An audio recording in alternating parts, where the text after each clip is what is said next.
mes élèves, on va travailler aujourd'hui les nombres décimaux avec un nouveau objectif, écrire en chiffres un nombre décimal. Ça veut dire, si j'ai un nombre décimal en lettres, comment je peux l'écrire en chiffres? On va voir maintenant. On va faire des exemples. Ici, j'ai deux exemples.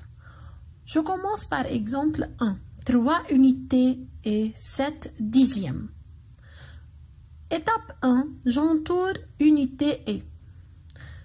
Comme on a fait avant, unité et, ça veut dire la virgule. Donc, je mets à la place unité et la virgule. Avant unité et, j'ai toujours la partie entière. Qu'est-ce qu'on a? On a 3.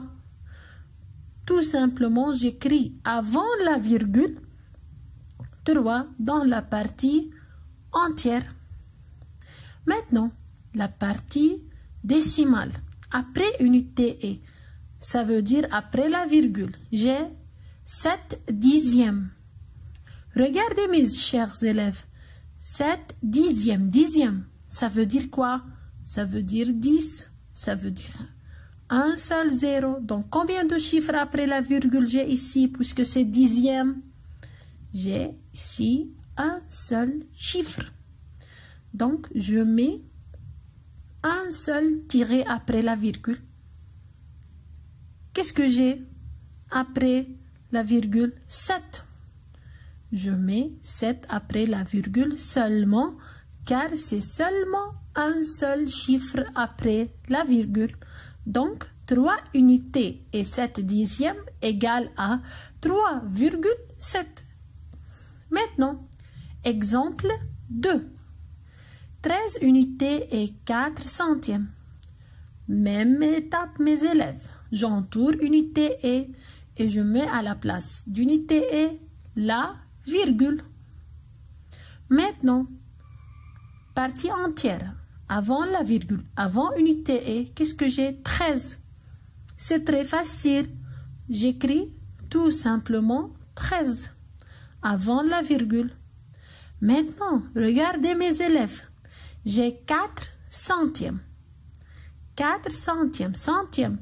Qu'est-ce que ça veut dire centième? 100, 2 zéros. Donc, combien de chiffres après la virgule? 2 chiffres. Combien de chiffres après la virgule? 2 chiffres. Maintenant, je mets 2 tirés. 4 centièmes.